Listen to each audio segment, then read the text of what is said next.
Welcome back to the channel. This is Yashoda Verma और आज हम करेंगे क्लास 10th का चैप्टर 2 साइंस में, जिसका नाम है अम्ल क्षारक एवं लवण। अम्ल क्या होता है, बेसिक चीज़ मैं बता दे रही हूँ पहले कि अम्ल क्या होता है। स्वाद में खट्टा होता है और नीले लिटमस पेपर को लाल कर देता है। क्लास 6 से लेकर 8 तक में आपने 9 तक में ये चीज़ें पढ़ी होगी। उसी तरीके से जो क्षारक होता है वो स्वाद में कड़वा होता है और लाल लिटमस पेपर को नीले में कन्वर्ट कर देता है। लवण क्या होता है, सॉल्ट होता है, नमक होता है। तो चलिए शुरू करते हैं चैप्टर को। क्या कह रहा है कि आपने पिछली कक्षाओं में अध्ययन किया होगा कि भोजन का खट्टा एवं कड़वा स्वाद भोजन में विद्यमान क्रमशः अम्ल एवं क्षारक के कारण होता है। यदि आपके परिवार का कोई सदस्य अत्यधिक भोजन करने के कारण अम्लता से पीड़ित है, तो कौन सा उपचार सुझाएंगे? नींबू पानी, सिरका या बेकिंग सोडा का विलयन।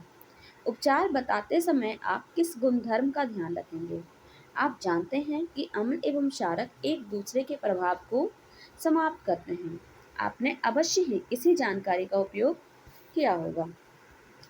यह याद कीजिए कि कैसे हमने बिना स्वाद चखे ही खट्टे एवं कड़वे पदार्थों की जांच की थी। ना, है ना? पुरानी कक्षाओं में पहले भूल गए? आप जानते हैं कि अम्लों का स्वाद कैसा होता है? खट्टा होता है और नीले लिटमस पेपर को पत्र को लाल कर देता है, जबकि क्षारक स्वाद में कड़वे होते हैं और लाल लिटमस पत्र को नीला कर देते हैं। लिटमस एक प्राकृतिक सूचक है। लिटमस क्या है? एक प्राकृतिक सूचक है। इसी प्रकार हमारा हल्दी हो गया भी एक ऐसा ही सूचक है। कौन सा? प्राकृतिक सूचक है। क्या आपने कभी ध्यान दिया है कि सफेद कपड़े पर अगर सब्जी का दाग लग जाता है तो वह कैसा होता है? हम्म बताओ। तो दाग काला पीला पीला हो जाता है और जब उस पे हम साबुन रगड़ते हैं, साबुन कैसा होता है? क्षारकीय, है ना? क्षारकीय प्रकृति का जब हम साबुन रगड़ते हैं तो उस धब्बे का रंग भूरा लाल हो जाता है। लेकिन जब हम दोबारा साफ पानी से उस कपड़े को धो देते हैं तो फिर वो पीले रंग का हो जाता है। अम्ल एवं क्षारक की जांच के लिए आप संश्लेषित, जिसे कहते हैं सिंथेटिक सूचक, जैसे कि हमारे दो हैं, एक मिथाइल ऑरेंज, दूसरा फिनोल्फथीन, ठीक है, दूसरा फिनोल्फथीन। इस अध्याय में हम अम्ल एवं क्षारक की अभिक्रिया के बारे में अध्ययन करेंगे, ठीक है, कि अम्ल और क्षारक किस तरीके से अभिक्रिया करते हैं और हमें जानकारी प्राप्त होगी कि अम्ल एवं क्षारक कैसे एक दूसरे के प्रभाव को समाप्त करते हैं। साथ ही दैनिक जीवन में पाई जाने वाली और उपयोग में आने वाली बहुत सी रोचक वस्तुओं के बारे में भी हम अध्ययन करेंगे। देखो, हम क्या कर रहे हैं कि बुक को की जो हमारे एनसीईआरटी है उसको शब्द टू शब्द, वर्ड टू वर्ड रीड करने की कोशिश कर रहे हैं। इसका रीज़न ये है कि कई बार आप चैप्टर समझ जाते हैं लेकिन आपको ना समझने के बाद भी दिमाग में रहता है कन्फ्यूज़न कि हमने कहीं कुछ छोड़ तो नहीं दिया एनसीईआरटी से, कि सारा का सारा खेल क्या है? एनसीईआरटी का, बोर्ड के एग्ज़ाम में, है ना? चलो यहाँ पे देखते हैं कि क्या आप जानते हैं, ये बहुत ही इम्पोर्टेंट है, कि विलयन बैंगनी रंग का जो हमारा लिटमस विलयन बैंगनी रंग का रंजक होता है, जो थैलाफाइटा समूह के में जो लीचेन पौधे से निकाला जाता है, प्राय एक क्या है? सूचक की तरह काम करता है। लिटमस विलयन जब ना तो अम्लीय होता है और ना ही क्षारीय होता है, तब इसका कलर कैसा होता है भाई? बैंगनी होता है। बहुत सारे प्राकृतिक पदार्थ है, जैसे कि हमारा लाल पत्ता गोभी हो गया, हल्दी हो गया, हाइड्रेंजिया हो गया, पिंटूनिया एवं जेरानियम जैसे कई फूलों की जो है रंगीन पंखुड़ियाँ किसी विलयन में अम्ल एवं क्षारक की उपस्थिति को बताती है। इन्हें अम्ल क्षारक सूचक या कभी कभी केवल सूचक भी कहा जाता है। ठीक है, आते हैं चैप्टर। अब हमारा यहाँ से शुरू हो रहा है। ये सब तो चीज़ें थी बच्चों वाली बातें, ठीक है। क्या है कि अम्ल एवं क्षारक के रासायनिक गुणधर्म को समझना। ये कैसे पता करें कि अम्ल हमारा है या कोई क्षारक है? तो देखो, इस क्रियाकलाप को पढ़ लेना, ठीक है। क्या कह रहा है इसमें? जो रंग में परिवर्तन के द्वारा यह सूचक हमें बताते हैं कि कोई पदार्थ अम्ल है या क्षारक है। कुछ ऐसे पदार्थ होते हैं जिनकी गंध अम्लीय अथवा क्षार के माध्यम से भिन्न हो जाती है। इन्हें हम क्या कहते हैं? ऑल्फैक्टरी या फिर गंधकीय सूचक, ठीक है। जैसे कि हमारा लौंग हो गया, है ना, पता चल जाता है स्मेल से ही कि वो कैसा है ना। कई बार खट्टी चीज़ें भी पता चल जाती है स्मेल से कि हाँ वो खट्टी है। ठीक, क्या कह रहा है कि वेनिला, प्याज एवं लौंग के तेल में से गैसी गंधी जो भी हो किसी गंधी सूचक की तरह भी उपयोग किया जाता है। क्या? वेनिला, प्याज और लौंग का तेल, ये हमारा ऑल्फैक्टरी सूचक है। ठीक है। अम्ल क्षारक के रासायनिक गुणधर्म को समझने के लिए कुछ क्रियाकलाप करने के लिए कह रहे हैं। हमें क्रियाकलाप करने की जरूरत नहीं है, चलो पढ़ ही लेते हैं, कह ही रहा है तो चलो। क्या कह रहा है ये फिगर देख ले पहले। ठीक है, क्या करा है इसने, इसमें जिंक के कुछ टुकड़े डाले गए हैं, किसमें? हाइड्रोक्लोरिक या फिर कह लो HCl में। ठीक है, हाइड्रोक्लोरिक अम्ल में। फिर यहाँ पे क्या है, जब डाला है, जब एक्टिविटी हुई है तो हाइड्रोजन गैस जो है बुलबुले के साथ निकल रही है। ठीक है, ये हाइड्रोजन गैस यहाँ से ऊपर जा रही है, ऊपर जाकर यहाँ पे बुलबुले के साथ निकल रही है। ठीक है, और फटफट की ध्वनि के साथ हाइड्रोजन गैस का दहन हो रहा है। मोमबत्ती, हाइड्रोजन, ये हमारा मोमबत्ती जलता हुआ है, हाइड्रोजन से भरे साबुन के बुलबुले यहाँ से निकल रहे हैं, साबुन का ये विलयन है। ठीक है, तो एक्टिविटी पढ़ देती हूँ आपको, ये देख ही लिया आपने फिगर, है ना। सो क्या कह रहा है कि एक पैराफिनली में लगभग 5 ml तनु सल्फ्यूरिक अम्ल लीजिए और इसमें दानेदार जिंक के टुकड़े डालिए, जैसे कि यहाँ पे डाला गया है। ठीक है, उत्सर्जित गैस को साबुन के विलयन में प्रभावित किया, तो भैया हमने साबुन की गैस में प्रभावित भी कर दिया। ठीक है, जो हमारा हाइड्रोजन गैस है। और साबुन के विलयन में बुलबुले क्यों बनते हैं? जलती हुई मोमबत्ती को गैस वाले बुलबुले के पास ले जाना है। क्या रिएक्शन करते हैं कि भैया वो पॉप की या फिर क्या फटफट की ध्वनि के साथ वो जलती है। ठीक है, ऐसा ही होता है। चलो आगे आते हैं, अभी तक इसमें कुछ नहीं है, अभी शुरुआत नहीं हुआ है चैप्टर का, बस ये ऐसे टाइम पास वाला है। अब यहाँ क्या कह रहा है कि ध्यान दीजिए कि ऊपर दी गई क्रियाकलाप में धातु अम्लों से हाइड्रोजन परमाणु का हाइड्रोजन गैस के रूप में विस्थापन करती है। यह एक क्या है, यौगिक बनाता है, जिसे हम बोलते हैं लवण। अम्ल के साथ धातु की, अब यहाँ से चैप्टर हमारा शुरू हुआ कि जब हमारा अम्ल के साथ धातु अभिक्रिया करता है तो क्या बनाता है, लवण और हाइड्रोजन गैस। ये इक्वेशन को नोट कर लेना। ठीक है, यहाँ से हमारा चैप्टर मेन शुरू हुआ है। अब इसको इन्होंने क्या किया है, इक्वेशन के फॉर्म में लिखा है। इसी को देखो, छोटा कर देती हूँ थोड़ा सा। देखो, धातु, अम्ल और धातु, तो ये हमारा क्या है, अम्ल है, सोडियम हाइड्रोक्साइड, और ये जिंक हमारा क्या है, लवण है, सॉरी धातु है। जिंक हमारा क्या है, मेटल है। जब हमने अम्ल को धातु के साथ अभिक्रिया करवाया तो क्या बना, एक तो लवण बना, ठीक, और दूसरा हमारा हाइड्रोजन गैस बना। ठीक है, आप देखेंगे कि अभिक्रिया में पुनः हाइड्रोजन बनता है, किंतु ऐसी अभिक्रिया सभी धातु के साथ संभव नहीं है। ये कहना चाह रहा है कि हर धातु के साथ ये सेम प्रोसेस नहीं होगा, कुछ धातु के साथ ही होता है। धातु कार्बोनेट तथा धातु हाइड्रोजन कार्बोनेट अम्ल के साथ कैसे अभिक्रिया करते हैं?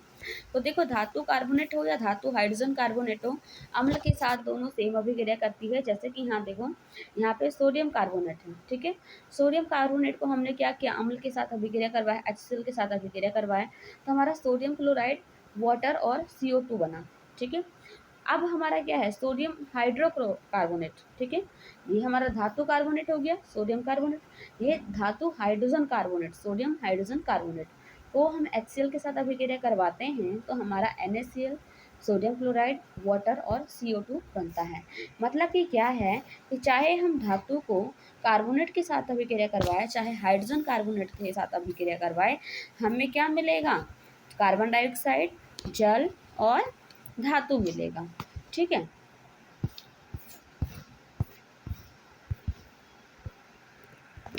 अब यहाँ देखो, उत्पादित कार्बन डाइऑक्साइड गैस को चूने के पानी में प्रभावित करना।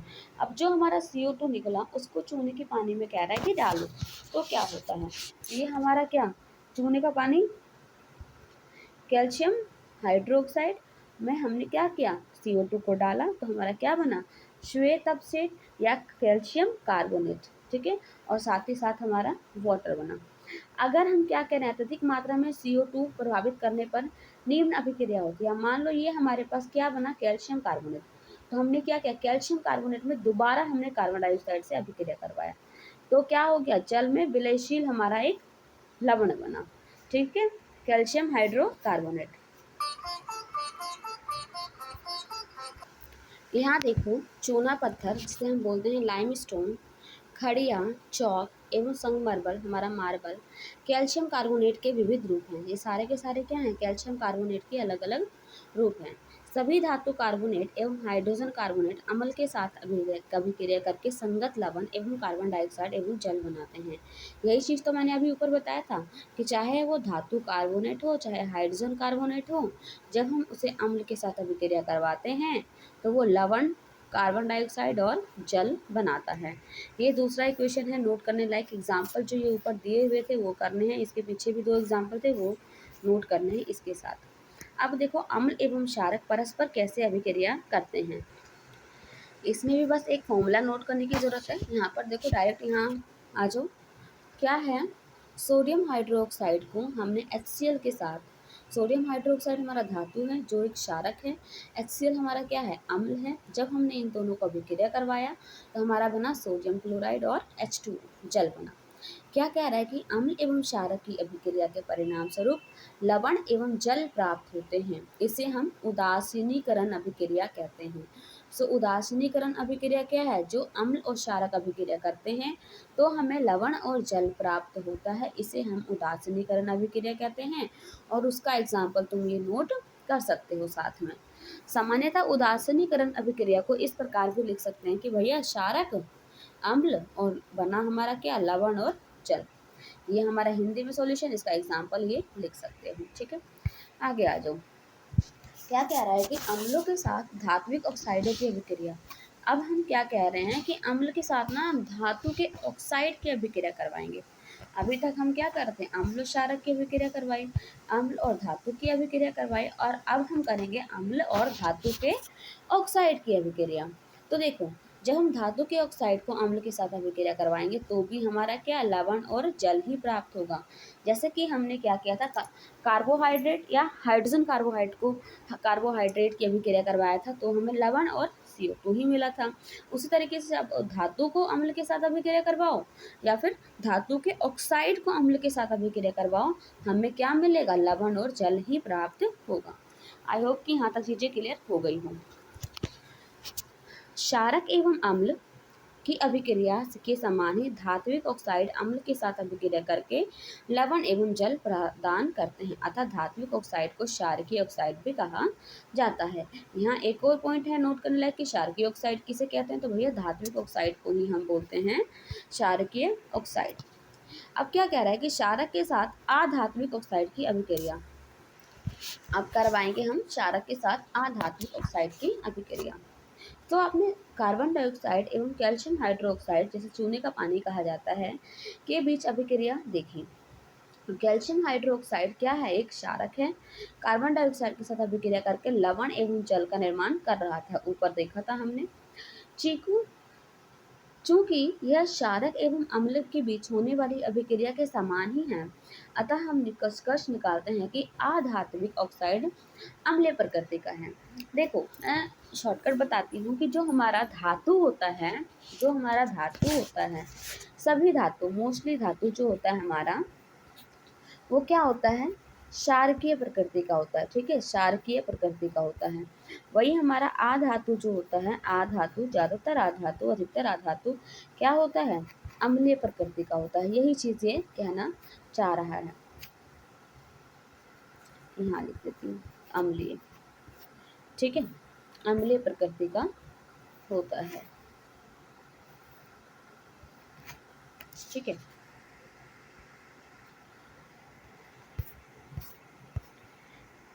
अब क्या है? क्या सभी अम्लों एवं क्षारकों में क्या समानताएं हैं? जितने भी हमारे अम्ल है और जितने भी हमारे क्षारक हैं उसमें क्या समानताएं हैं? तो देखो कि गुणधर्मों में समानताएं क्या हैं, है ना? तो हमने देखा कि क्या कि सभी अम्लों में समान रासायनिक गुणधर्म होते हैं। गुणधर्म में समानता क्यों होती है? हमने क्रियाकलाप 2.3 में देखा कि धातु के साथ अभिक्रिया करने पर सभी अम्ल जो होता है हाइड्रोजन गैस उत्पन्न कर रही थी नहीं कर रही थी, है ना? इससे पता चलता है कि सभी अम्लों में क्या होता है? हाइड्रोजन होता है। आइए एक क्रियाकलाप के माध्यम से हम जांच करें कि क्या हाइड्रोजन युक्त सभी यौगिक अम्लीय होते हैं। अब क्या कह रहा है कि चलो देखते हैं कि क्या सभी हमारे हाइड्रोजन युक्त जो अम्ल होते हैं वो क्या अम्ल ही होते हैं या और कुछ भी हो सकते हैं। चलो, क्रियाकलाप आप देख लीजिएगा, पढ़ लीजिएगा, मैं डायरेक्ट पॉइंट पे आती हूँ। क्या कह रहा है कि अम्ल जब होता है ना, ये क्रियाकलाप में देखो, अम्ल की स्थिति में इसमें क्या है कि बल्ब जलने लगता है। चित्र 2.3 में दिखाया गया है। ये मैं क्रियाकलाप पढ़ देती हूँ क्योंकि ये जरूरी है, थोड़ा सा लग रहा है इंपॉर्टेंट जैसा। क्या कह रहा है कि ग्लूकोज, अल्कोहल, हाइड्रोक्लोरिक अम्ल, सल्फ्यूरिक अम्ल आदि का विलयन लेना है। एक कॉर्क पर 2 कीले लगाकर कॉर्क को 100 ml के बीकर में रख देना है। उसके पश्चात क्या करना है कि चित्र देखो, चित्र में जैसे दे रखा है 2 कील डाला हुआ है ना। इसी की तरह जो है 2.3 चित्र के अनुसार कीलों को 6 वोल्ट की एक बैटरी के दोनों टर्मिनल के साथ एक बल्ब तथा स्विच के माध्यम से जोड़ देना है। ये हमारा बल्ब है, ये हमारा बैटरी है, ये हमारा स्विच है। तो ऐसे हमने जोड़ दिया है। इसी क्रिया को तनु सल्फ्यूरिक अम्ल के साथ दोहराना है। अब इसको क्या करना है, तनु सल्फ्यूरिक अम्ल जिसे हम बोलते हैं HCl के साथ हमें रिपीट करना है। आपने क्या परीक्षण किया, इन परीक्षणों को ग्लूकोज एवं अल्कोहल के विलयन के साथ अलग अलग दोहराना है। तब आपने क्या परीक्षण किया ये बताना है कि क्या प्रत्येक स्थिति में बल्ब जलता है। देखो, हमें पता है कि अम्ल क्या होता है, इलेक्ट्रिसिटी का सुचालक होता है, अम्ल में करंट पास होता है। ठीक है, तो अम्ल की स्थिति में क्या होता है, बल्ब जलने लगता है, जैसा कि 2.3 में दिखाया गया है। परंतु ग्लूकोज और अल्कोहल क्या है, अम्ल नहीं है, ये क्षारक है। यह विलयन विद्युत का चालक नहीं है। बल्ब के जलने से यह पता चलता है कि इस विलयन में विद्युत का प्रवाह हो रहा है। सो अम्लीय विलयन में विद्युत धारा का प्रवाह अम्ल में उपस्थित इन्हीं आयनों के द्वारा होता है। तो इससे ये पता चल रहा है कि अम्ल जो है हमारा क्या है, इलेक्ट्रिसिटी का सुचालक है। अम्लों में धनायन H+ आयन और ऋणायन HCl में हमारा Cl- आयन और HNO3 में NO3 और CH3COOH में जो हमारा COO- होता है, इस तरीके से होते हैं। क्योंकि अम्ल में जो भी उपस्थित धनायन हमारे होते हैं हाइड्रोजन के, इससे पता चलता है कि अम्ल विलयन में हाइड्रोजन आयन उत्पन्न करता है तथा इसी कारण उनका गुणधर्म क्या होता है, अम्लीय। क्योंकि हमें पता है कि अम्ल क्या करता है, हाइड्रोजन और गैस को उपस्थित या प्रेजेंट या फिर निर्मुक्त करता है। तो सोडियम हाइड्रोक्साइड, कैल्शियम हाइड्रोक्साइड आदि जैसे क्षारकों का उपयोग करके इस क्रियाकलाप को दोहराना है। इस क्रियाकलाप के परिणाम से आप क्या निष्कर्ष पर निकलते हैं। क्या कह रहा है कि जलीय विलयन में अम्ल या क्षारक का क्या होता है। क्या अम्ल केवल जलीय विलयन में ही आयन उत्पन्न करते हैं। आइए इसके लिए क्रियाकलाप करते हैं। तो भैया हाँ, मैं बता दे रही हूँ कि भैया अम्ल जो है ना सिर्फ और सिर्फ जलीय विलयन में ही अपनी आयन्स को रिमूव करते हैं, लिक्विड फॉर्म के अलावा पाउडर में वो नहीं कर पाते हैं। ठीक है, क्या कह रहा है कि इस प्रयोग से स्पष्ट होता है कि जल की उपस्थिति में HCl में हाइड्रोजन आयन उत्पन्न होता है, जल की अनुपस्थिति में HCl में हाइड्रोजन आयन अलग नहीं हो सकते हैं। इसलिए हमारा क्या है, जल घुलनशील अवस्था में ही अम्ल क्या करता है, इलेक्ट्रिक पास कर सकता है और किसी अवस्था में नहीं कर सकता है। सो हाइड्रोजन आयन स्वतंत्र रूप से नहीं रह सकते हैं, लेकिन ये जल में अणुओं के साथ जो है मिलकर रह सकते हैं। इसलिए हाइड्रोजन आयन को सदैव H+ एक्वा या हाइड्रोजन आयन H3O+ से दर्शाया जाता है। यहाँ देखो, HCl को जब हम वाटर में मिलाते हैं तो हमारा H3O+ और Cl- अलग हो जाता है। उसी तरह का H+ को हम जब H2O में वाटर में मिलाते हैं तो H3O बन जाता है। इस तरीके से जो है इलेक्ट्रिसिटी को ये पास करने के लायक हो पाता है। ठीक है, यहाँ कुछ एग्जाम्पल दे रखा है कि जो हमारा होता है क्षारक, क्षारक क्या होता है, जल में घोलने पर उसके बारे में जानेंगे। तो देखो, सोडियम हाइड्रोक्साइड एक क्षारक है। जब हम उसको जल में घोलते हैं तो Na+ और OH- बनता है। ठीक है, पोटेशियम हाइड्रोक्साइड को जब हम जल में घोलते हैं तो पोटेशियम प्लस का और OH- का बनता है। मैग्नीशियम हाइड्रोक्साइड को जब हम जल में घोलते हैं तो मैग्नीशियम 2+ का बनता है, क्योंकि अपने 2 मॉलिक्यूल्स देता है और 2 OH- का बनता है। इस समय पता क्या चल रहा है कि OH जो है क्षारक में कॉमन है। तो क्षारक में हाइड्रोक्साइड जो है आयन उत्पन्न होता है, जो जल में घुलनशील क्षारक को क्षार कहते हैं। ठीक है, जो हमारे जल में घुलनशील होते हैं उसको हम बोलते हैं क्षार। ठीक है, अब क्या कह रहा है कि सभी क्षारक जल में घुलनशील नहीं होते हैं। हर एक क्षारक जरूरी नहीं है कि वो जल में घुलनशील हों, कुछ नहीं भी होते हैं। जो हमारे जल में घुलनशील क्षारक होते हैं उसी को हम क्षार कहते हैं, सबको हम क्षार नहीं कहेंगे। तो इसका स्पर्श हमारा साबुन की तरह स्वाद कड़वा होता है। प्रकृति संक्षारक होता है, इन्हें कभी भी छूना या चखना नहीं चाहिए क्योंकि ये हानिकारक होता है। ये कौन कौन से क्षारक होते हैं, चले 2.1 में हमने सीखा। अब आ जाओ, अब तक हम जान चुके हैं कि जो हमारा अम्ल होता है H+ आयन उत्पन्न करता है, हमने पहले देखा। वही क्षारक OH- आयन उत्पन्न करता है ना। अतः हम उदासीनीकरण अभिक्रिया को निम्न रूप से लिख सकते हैं कि जब हम, या फिर देखो ये इम्पोर्टेंट है कि जब हम अम्ल को क्षारक के साथ अभिक्रिया करवाते हैं तो हमारा लवण और जल बनता है। ठीक है, ये हमारा क्या है, अम्ल को क्षारक के साथ अभिक्रिया करवाते हैं तो हमारा लवण और जल बनता है। अब यहाँ देखो हाइड्रोजन हमारा क्या है, अम्ल है। OH हमारा क्या है, क्षारक निकालता है ना। अम्ल हमेशा हाइड्रोजन गैस निकालता है और हाइड्रोक्साइड क्षारक निकालता है। तो H हमारा अम्ल है, OH हमारा क्षारक है। जब हम इनको अभिक्रिया करवाते हैं तो हमारा एक लवण बनता है और हमारा जल बनता है। ठीक है, आगे चलते हैं।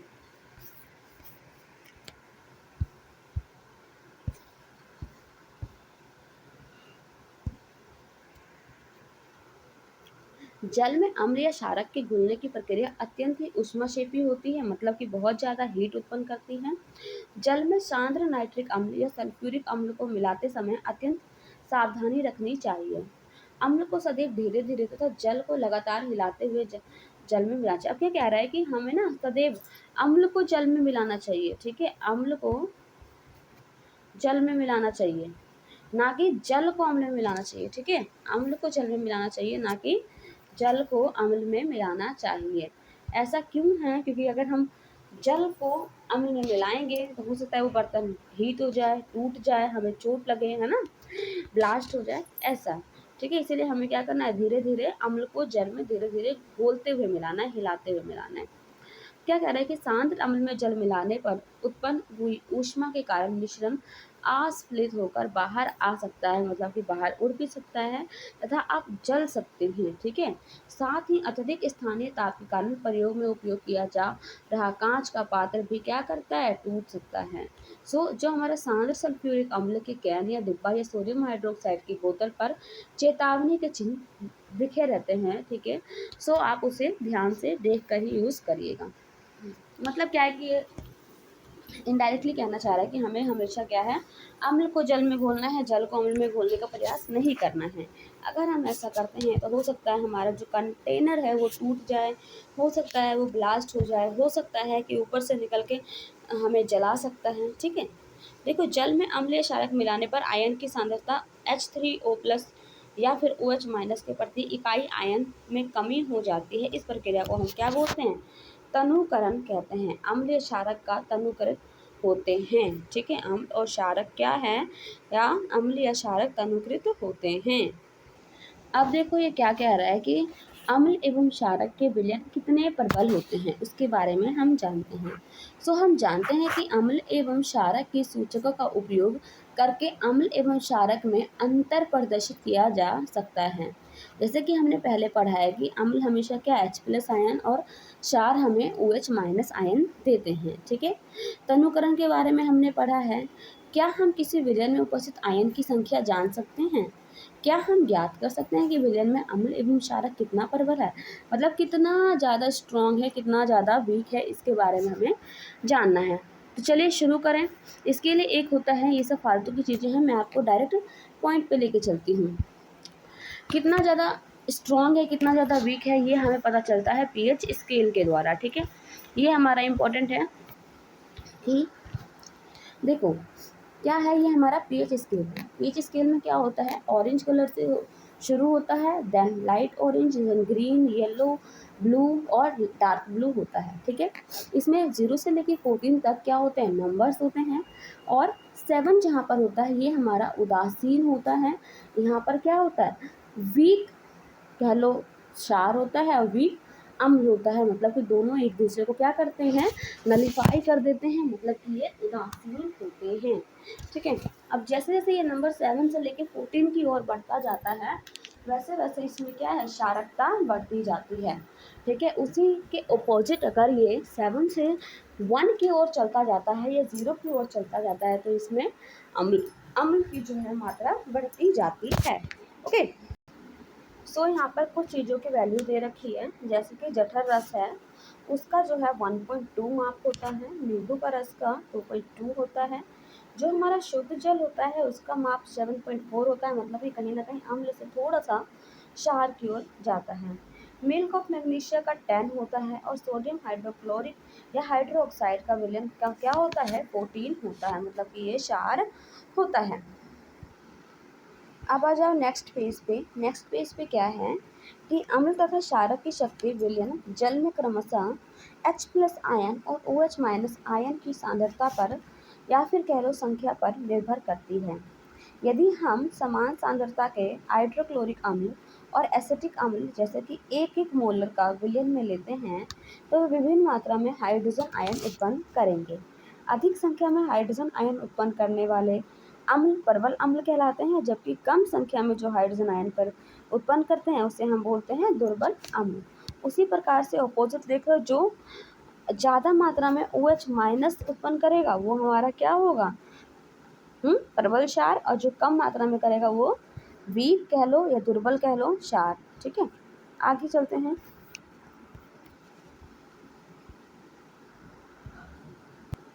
यहाँ दिया हुआ है कि दैनिक जीवन में पीएच का क्या महत्व है। क्या पौधे एवं पशु पीएच के प्रति संवेदनशील होते हैं? हाँ, यस होते हैं भाई। देखो हमारे शरीर का पीएच क्या है 7.0 से 7.8 पारस के बीच में कार्य करता है। जो जीवित प्राणी होते हैं उसमें केवल संकीर्ण पीएच पारस में ही जीवित रह सकते हैं। जैसे कि हमारा वर्षा का जल का पीएच का मान जब 5.6 से कम हो जाता है, मतलब कि क्या है 7 से कम है, मतलब कि अम्ल की ओर जा रहा है, तो ये हमारी क्या कहलाती है अम्लीय वर्षा कहलाती है। और जब अम्लीय वर्षा होता है तो हम जानते हैं कि क्या होता है, ताजमहल को नुकसान होता है, पेड़ पौधों को नुकसान होता है ना, होता है ना। सो अम्लीय वर्षा का जल जब नदी में प्रभावित होता है तो नदी में जल का पीएच का मान क्या होगा कम होगा और वो अम्लता की ओर बढ़ जाएगा। तो ऐसी नदी में जलीय जीवधारियों की उत्तरजीविता कठिन हो जाती है, मतलब कि उनको जीवित रहना अपने आप में एक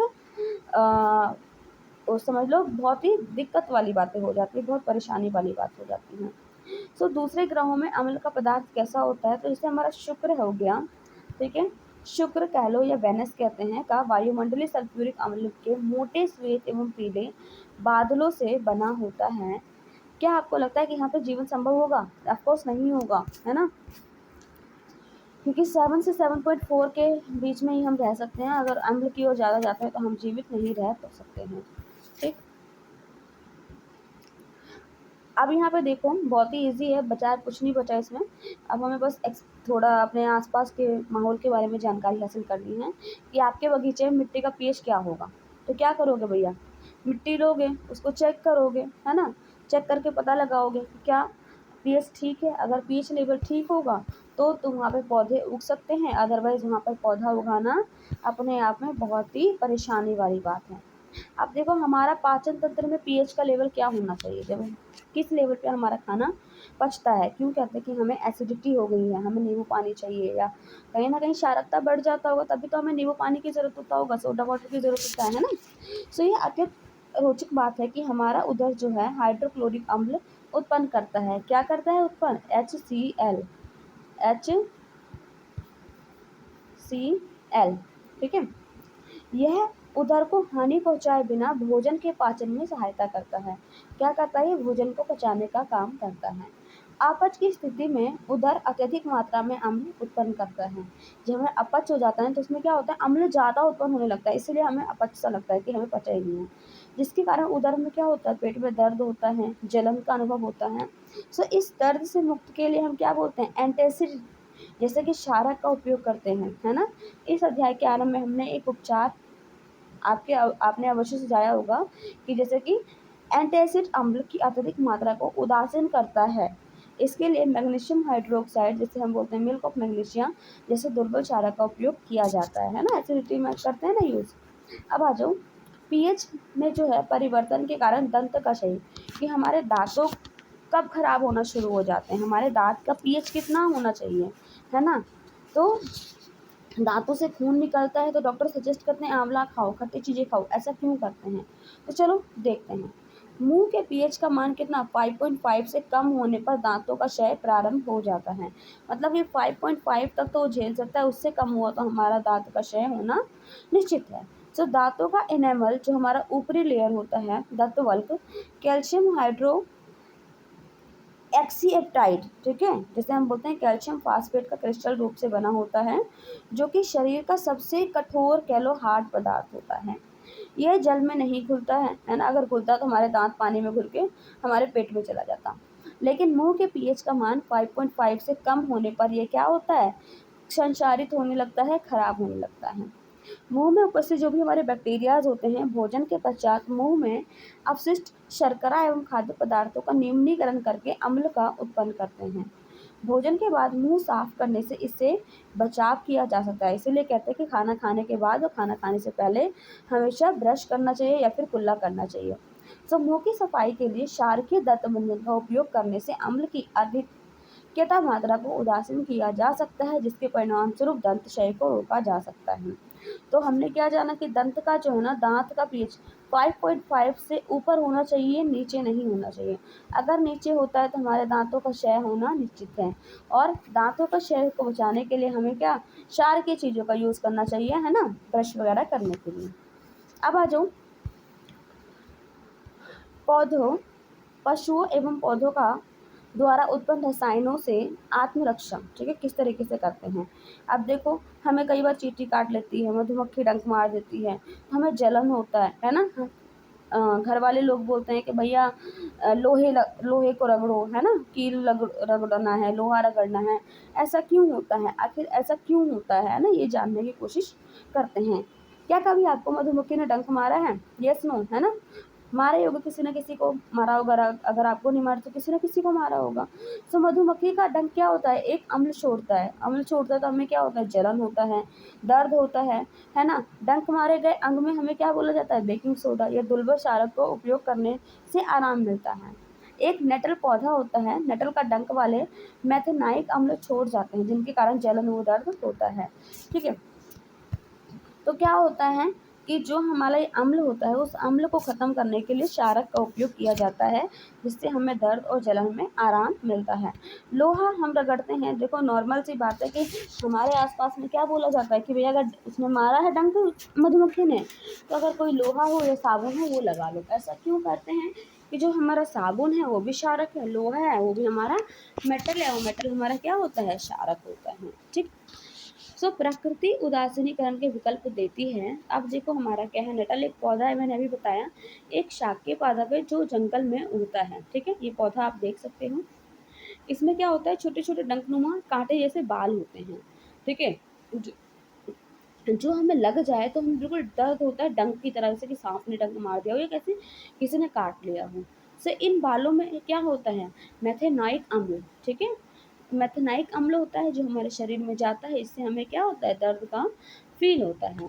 पारंपरिक तौर पर इसका इलाज डंक वाले स्थान पर डॉक की पौधों की पत्ती रगड़कर किया जाता है। डॉक भी एक पौधा है, उसके वो क्षारक पौधा है, ये हमारा अम्ल पौधा है, तो वो क्या करता है, नलीफाई कर देता है। ये पौधे अधिकतर नेटल के पास ही पैदा होते हैं। तो अब ये पास ही इसलिए होते हैं ताकि भैया तुम्हें आसानी से मिल जाए और तुम अपने दर्द को या पीड़ा को दूर कर सको। अब यहाँ पर कुछ प्राकृतिक अम्ल के बारे में दिया हुआ है कि सिरका हमारा क्या है, सिरका में कौन सा अम्ल होता है, तो भैया एसिटिक अम्ल होता है। प्राकृतिक स्रोत क्या है, हमारा खट्टा दूध हो गया, दही हो गया, ये एक लैक्टिक अम्ल है, ठीक है। संतरा में हमारा सिट्रिक अम्ल होता है, नींबू में हमारा सिट्रिक अम्ल होता है, इमली में हमारा टार्ट्रिक अम्ल होता है, चींटी का डंक में हमारा मेथेनाइक अम्ल होता है, टमाटर में ऑक्सैलिक अम्ल होता है, नेटल का डंक में मेथेनाइक अम्ल होता है। ये अम्ल है और उसमें क्या क्या जो जो खट्टी चीज़ें हैं वो दे रखी है और उसमें कौन कौन से अम्ल होते हैं वो दिया गया है, ठीक है। उसको आपको याद करना पड़ेगा टेबल को, ताकि एमसीक्यू क्वेश्चन अगर आते हैं तो आप उसका आंसर दे सको, ठीक है। अब यहाँ पे देखो लवण के संबंध में अधिक जानकारी के लिए हम जानते हैं लवण के परिवार को, जो कि अगले पेज पे होगा शायद। लवण में के बारे में जानने से पहले थोड़ा सा ये पढ़ लेते हैं कि जो हमारा परवल अम्ल और परवल क्षारक के जो लवण होते हैं, जो हमारे परवल अम्ल एवं परवल क्षारक के जो लवण का पीएच का मान क्या होता है, 7 होता है। जो क्यों? क्योंकि जो हमारा परवल अम्ल होता है, परवल क्षारक होते हैं, वो दोनों एक दूसरे को निलिपाई कर देते हैं और उदासीन कर देते हैं, और उदासीन का मान क्या होता है? 7 होता है। सो ये उदासीन होते हैं, जबकि परवल अम्ल एवं दुर्बल क्षारक, अगर हम परवल अम्ल, हाई अम्ल और दुर्बल क्षार को मिलाएंगे तो क्या होगा? उसका मान 7 से कम होगा।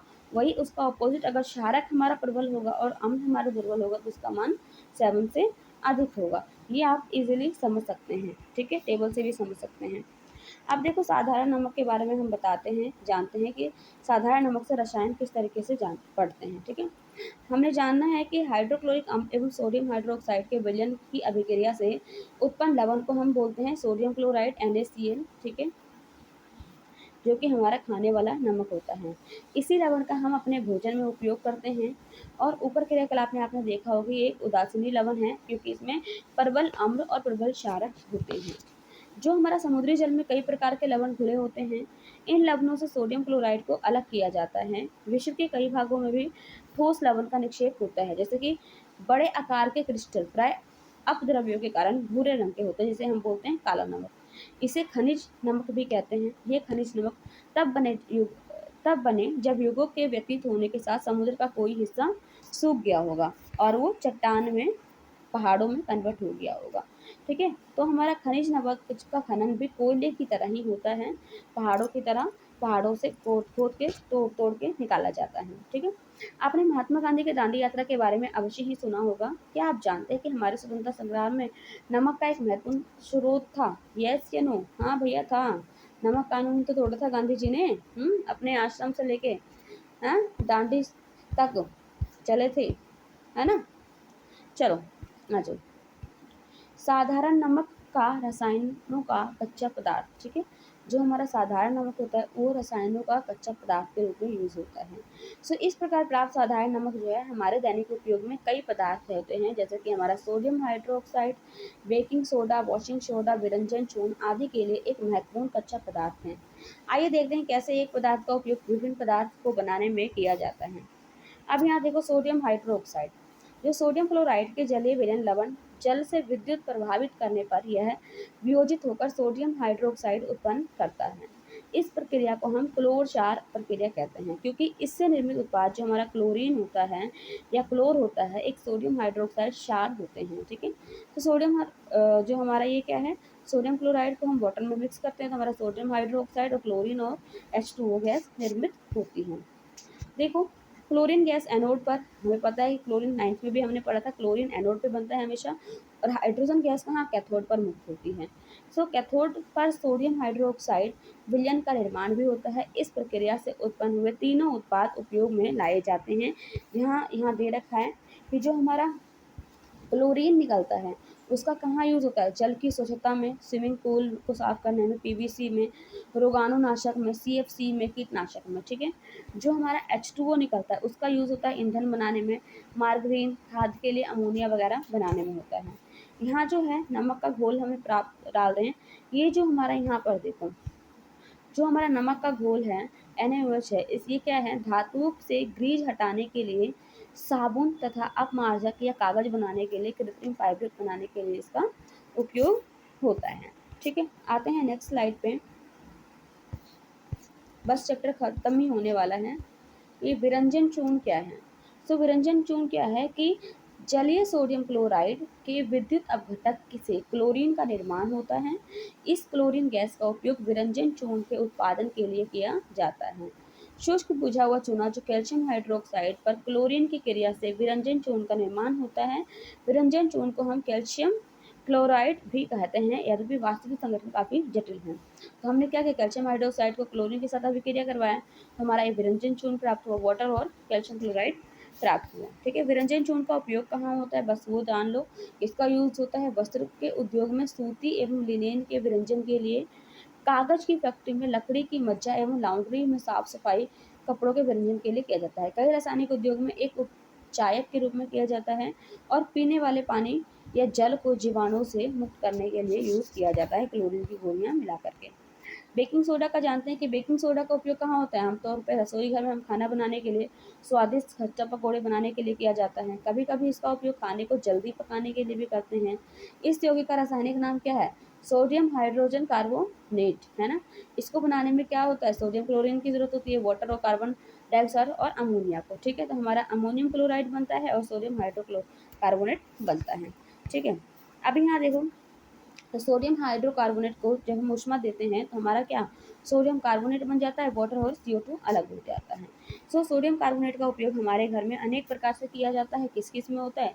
बेकिंग पाउडर बनाने में, जो बेकिंग सोडा हो गया, एवं टार्टिक अम्ल जैसा कि मंद खाद्य अम्ल का मिश्रण। जब बेकिंग पाउडर को गर्म किया जाता है तो ये जल में मिलाया जाता है तो नीम अभिक्रिया होती है, ठीक है? अब जब हमने इसको मिलाया तो हमारा अम्ल का सोडियम लवण प्राप्त हो गया, ठीक है? इसका यूज़ कहाँ पे होता है? तो इसका यूज़ होता है इस अभिक्रिया में उत्पन्न CO2 जो होता है, इसके द्वारा क्या होता है, पाव रोटी या केक में खमीर उठाया जाता है, जैसे कि फूला-फूला और मुलायम स्पंजी सा लगता है। सोडियम हाइड्रोजन कार्बोनेट भी एंटासिडिक का संघटक है। क्षारीय होने के कारण ये पेट में अम्ल की अधिकता को उदासीन में कन्वर्ट कर देता है और हमें पेट की जलन और दर्द से राहत मिलता है। इसका उपयोग सोडा अम्ल और अग्निशामक में भी किया जाता है।